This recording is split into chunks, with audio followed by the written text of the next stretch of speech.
You can make it. Just keep praying. Just keep praying. And you'll see that God will see you through. Keep your head up. Don't you give up. Don't you give up. And you'll see that God will bring. Make a song cry. But it wasn't always like that. I started my life out. My mum said that, when she woke up one day and she saw me sitting at the bottom of the bed. It was just a joke. But I was born in Hamburg. I was born in a house. I was born in Lansdowne Road, 1964.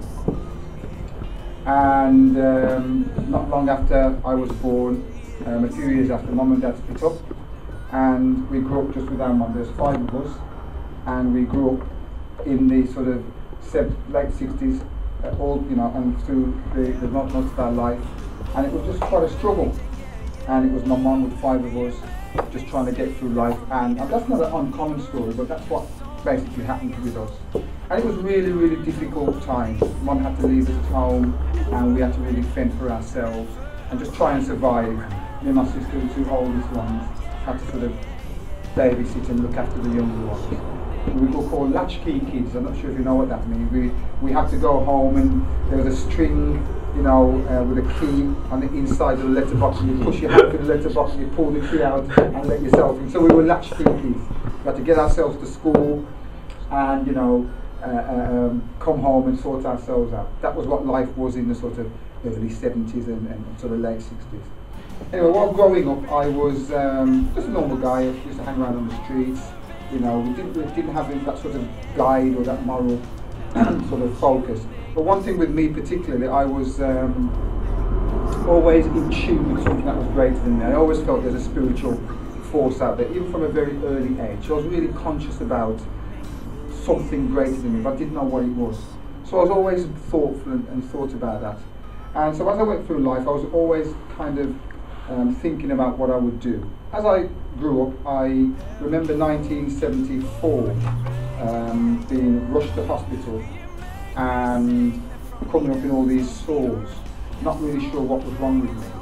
And remember lying in his hospital bed and overhearing the doctor saying, "We think he's got about a week to live."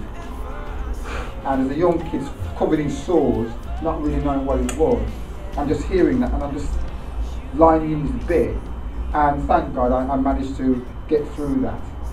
They still didn't know what it was, but they realised that I was really, really ill, and they gave me a week to live. So you're looking at somebody who's a winner. That's it.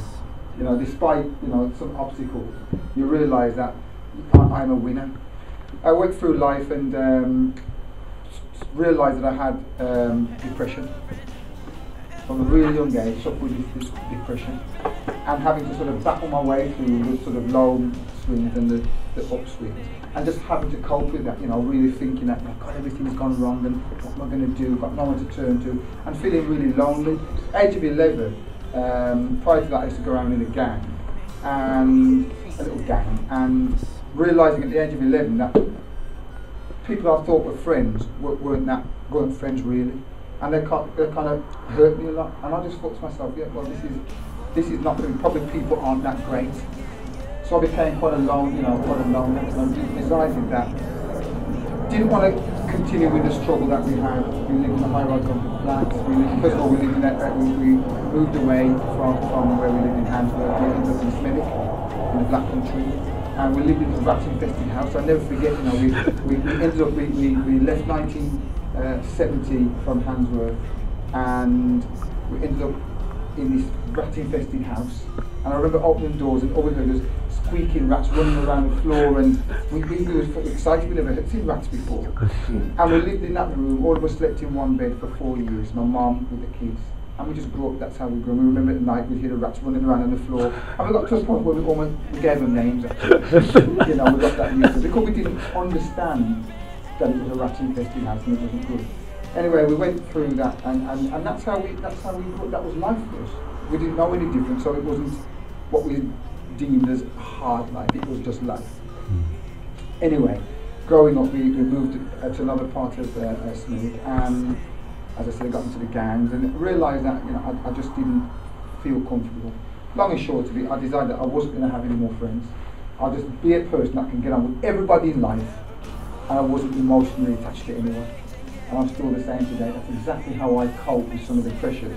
So if somebody doesn't like me, I can deal with it. Okay, no problem, I'll move to somebody else that might like me.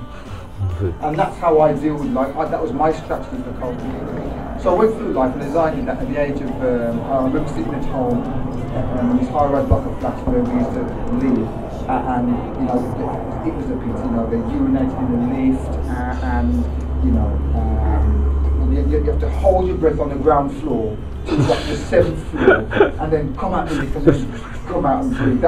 And it literally was that tough. So it was a hard neighbourhood. Every day we'd be chased by the police in the Black Maria van, the dog would run us down, and we were just youths on the street, but that was life in the 70s. And I remember, you know, sitting in my living room and hearing a voice, and I thought it was my mum. She was in the other room, and I was in the room, and I was listening to this record. I was only about 11, and I heard this voice say to me, Dereck, get up and go to the church down the road. First of all, I got no clothes, because I remember having to get some second-hand shoes from a friend of mine who got them from a jumble sale. And we didn't have any clothes, we were really at the bottom end of the spectrum. And I just heard his voice say to me, go to the church down the road. And I thought it was my mum, so I said to my mum, is that you? She said, no, it's not me. So I thought, well, who's calling me? Heard the voice again say to me, Dereck, get up and go to the church down the road. And I thought it was my mum. And I said, Mum, what did he say? She said, I didn't call him.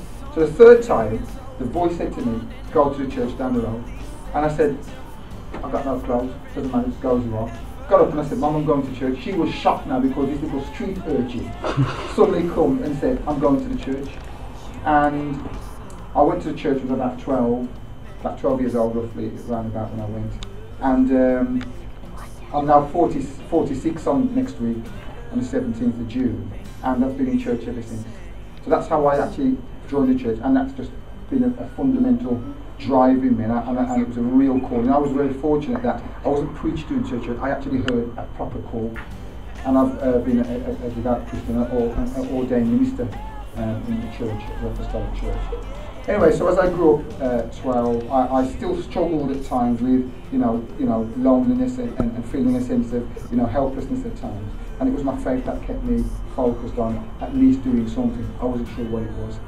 Left school, and we struggled at school, it was tough at school.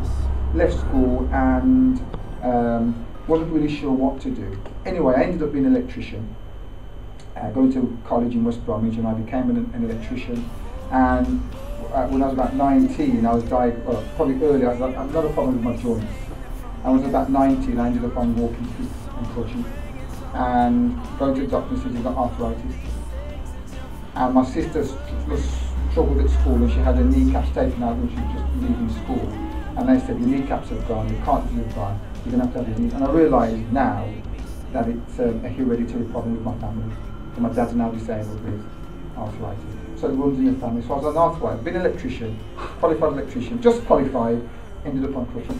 Man, I spent all the years studying for what? For nothing. And he said, if you don't come off the tools, the doctor said, you cannot work on the tools as an electrician. By the time you're 24, you will be crippled for life and in a wheelchair. So when I was about 9 years old, I was told I got a week to live. Got through that. Now I've struggled through a hard life, got through to a point of education, and now told, if I don't stop, I'm going to be crippled for life. So what do? You just have to work out, well, I've got to develop a new strategy. Anyway, I struggled on the tools for a while, and decided that it was too much for me to continue. I was really quite bad, and I had to go back at the age of 24. I ended up leaving the tools as an electrician and working in the local authority. And while I was in the local authority, people just warmed to me, and I was fortunate that I became the first, at the time, first black principal officer in that local authority to ever hold the position in its 1,000-year history. So I became a first, that was my first, if I can say that much. And it was quite an interesting way how I got that. Long and short of it, the department was financially in trouble. I was asked to save it by putting a bid in and going through this whole process, which I did, and was successful, saved the jobs of 47 people. I was then asked to take on the role of managing this department, and I did that. After a few years, I still struggled with depression. Never took medication.